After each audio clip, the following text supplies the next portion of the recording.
Dalam buku yang berjudul Talk and Grow Rich, warna merah covernya ini ya, kita agak sedikit nuansa merah, karena kita akan berbicara tentang nasib Partai Merah pasca Pilkada tanggal 27 nanti atau besok ya. Apakah terlempar dari kandangnya, dari Jawa, atau kemudian meneguhkan eksistensinya.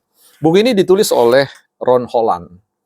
Nah, di dalam buku ini ada tiga ya prinsip ya ketika berbicara, bahwa ketika kita membuka mulut kita atau menyampaikan sesuatu, ada tiga kemungkinan yang bisa terjadi. Pertama, kita jalan di tempat, artinya tidak menghasilkan perubahan apapun. Yang kedua adalah kita kemudian ya get profit, ya high profit, mendapatkan pendapatan yang besar, atau kemudian going down. Kita akan bicarakan soal nasib Partai Demokrasi Indonesia Perjuangan pasca Pilkada di Bukan Partai Politik. Baik teman-teman, selamat datang di channel Bukan Partai Politik, ruang publik, sekolahnya publik, bukan sekolahnya partai, tempat bersama-sama kita semua belajar untuk berargumentasi, meninggikan argumentasi, bukan meninggikan suara, apalagi emosi. Don't raise our voice, emotion, but argument. Baik teman-teman, kembali kita akan bicarakan tentang persoalan masa depan ya. Nah, kali ini adalah masa depan Partai Demokrasi Indonesia Perjuangan yang kelihatannya dalam kontestasi kali ini akan mendapatkan ya, ini sebuah tebakan ya, informasi A7 ya, bukan A1 ya, A7. Artinya apa? Bisa 100% salah seperti itu. Nah, yang saya maksudkan adalah begini, ada harapan yang begitu besar bagi Partai Demokrasi Indonesia Perjuangan karena merasa percaya ya bahwa parlemen itu menjadi kandang banteng ya ini. Jadi karena unggul di pileg kemarin, apakah itu akan katakanlah mereka kembali mengungguli dalam pilkada serentak ini akan terjawab pada esok hari ya. Itu semua karena itu masyarakat publik silakan datang ke bilik-bilik suara dan tentukan pilihan rekan-rekan sekalian, bukan dipengaruhi atau hasil dipengaruhi dengan bincang-bincang industri ya, omon-omon, industri percakapan di ruang media sosial yang sekali lagi sekalipun selalu menarasikan dengan jaminan informasi A1 dan sebagainya, itu semua patut untuk dipikirkan karena semua informasi A1 itu sebenarnya secret ya, tidak mudah tereksploitasi di ruang publik. Karena itu sekali lagi apa yang saya sampaikan ini sifatnya informasi A7 ya. Artinya bersumber dari diri sendiri, dan 7 kualitasnya boleh Anda percaya dan boleh juga tidak, tetapi sebaiknya berhati-hati ya. Saya sendiri tidak percaya pada omongan saya, enggak juga ya, bukan gitu. Sebenarnya percaya ya, tetapi saya tetap mewaspadai, jangan-jangan apa yang saya sharingkan itu juga keliru ya, karena sekali lagi ketika kita berpikir secara kritis, ya filosofis, maka kita harus bersedia untuk kembali merenungkan pikiran kita itu benar atau tidak ya. Jangan sampai seperti beberapa influencer, para YouTuber-YouTuber yang kemudian punya agenda politik yang seolah-olah mengatakan bahwa ketika mereka berbicara maka kebenaranlah terproduksi. Itu saya kira suatu pikiran yang patut untuk diragukan sepenuhnya. Nah, dalam buku ini dia berbicara tentang Talk and Grow Rich ya, bagaimana mendongkrak penjualan hanya dengan berbicara. Harapan Mas Hasto selaku ya sekretaris jenderal ini sebenarnya the last minute ini ya, injury time ini, berharap bahwa eksistensi pengaruh Jokowi dan Prabowo itu bisa didelegitimasi ya, bisa dikatakanlah direduksi, dikurangi, dalam bahasa pasarnya digembosi lah ceritanya seperti itu. Tetapi sepertinya dalam teori Talk and Grow Rich ini sebaliknya yang berlaku, going down ya, pergi ke bawah, nyungsep. Orang bilang bahwa statement terkait dengan adanya katakanlah desain kriminalisasi terkait dengan Mas Anies itu ternyata pasar menolak, publik menolak. Ini kayak trading saja. Ya, pasar mereject terkait dengan pandangan seperti itu, justru pada akhirnya publik merasa simpati dan sebagainya. Nah, kita lihat saja bahwa tesis yang kita sampaikan ini bisa keliru ya teman-teman. Kita lihat besok pada saat apabila terjadi ini kan dakdikduk ini pertarungan gengsi politik ya, antara PDIP dan tentu yang dilawan oleh PDIP ya. Apakah kemudian nanti Jakarta bisa ditundukkan karena itu pusat banteng ya. Kemudian Jawa Tengah pusat perkembangbiakan banteng juga. Begitu juga Jawa Timur, Bali ya. Dan kalau itu terjadi, mereka kalah di semua lokasi itu, maka suka atau tidak suka PDIP mesti eksodus ya.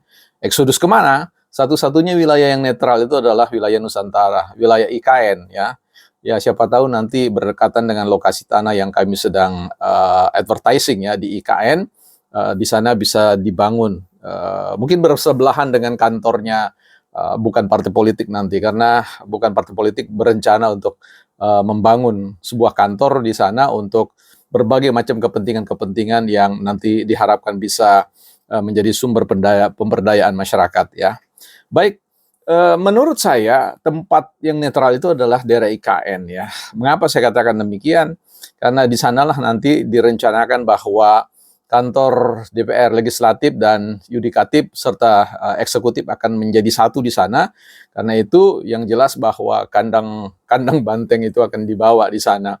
Dalam pengertian ya orang-orang elit-elit yang berhasil dipercayai oleh publik kemarin untuk bisa mengadvokasi mereka. Dan ya saya sangat yakin bahwa PDIP juga sudah menginvestasikan lahan di sana untuk jaga-jaga ya. Bagaimana bisa membangun kembali. Tetapi saya kira kalau paradigma berpikirnya masih sama, ya seperti yang sekarang dengan gaya bahasanya sekretaris jenderal, ya PDIP itu mesti harus melakukan ya redefine ya, pendefinisian kembali tentang watak dan karakter atau sistem nilai yang ada. Sistem nilainya sih oke ya, tinggal persoalannya ketika itu diejawantakan, diimplementasikan dalam praksis perilaku politik, kok bias seperti itu ya, kita tidak mengenal lagi. Mungkin bukan zaman banteng yang sifatnya gedor-gedoran ya, berteriak sana berteriak sini ya, meninggikan pikiran, meninggikan suara dan emosi, bukan meninggikan pikiran tapi suara dan emosi, sehingga kemudian publik hanya melihat orang marah. Nah, di mana-mana teori apapun, orang yang marah, orang yang mengeluh, orang yang bermain sebagai korban itu adalah orang yang paling quote dikasihani, bukan dalam konteks tetapi digantikan dengan posisi-posisi yang lain. Dan ini kerugian besar bagi PDIP ya.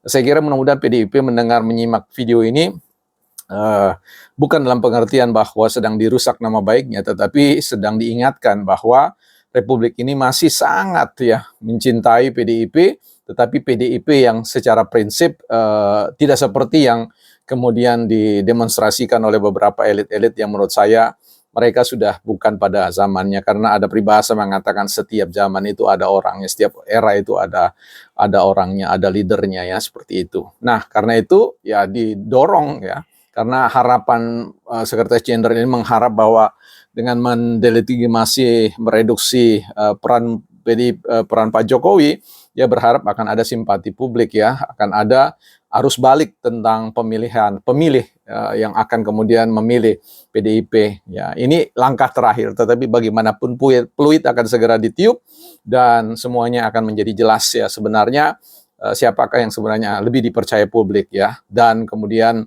ya yang lain diminta untuk melakukan semacam perenungan mendalam. Jadi sekali lagi, ketika seorang elit bicara, tidak selalu akan membawa keuntungan bagi partainya, bagi dirinya, tetapi justru berbanding terbalik ya, mendekonstruksi dirinya, performa atau profiling dirinya di hadapan publik. Nah, buku ini menjelaskan bagaimana kita belajar kembali, setiap kali kita membuka mulut kita, ya ada keuntungan yang datang ya.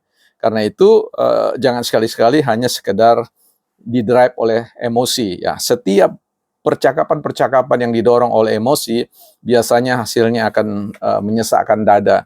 Tetapi ketika satu perkataan-perkataan itu dilepaskan untuk kepentingan yang baik, saya kira dengan niatan yang tulus tanpa ada kepentingan-kepentingan politik dalam konteks pemenangan kepentingan pribadi atau institusi tertentu, kelompok tertentu, dan mengabaikan suara-suara dari lain, saya kira itu justru akan membuat pengaruh atau dampak yang negatif pada dirinya, kelompoknya, institusi, dan sebagainya.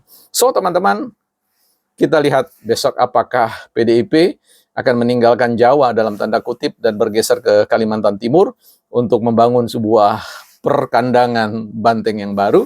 Kita lihat saja perkembangannya, bukan partai politik.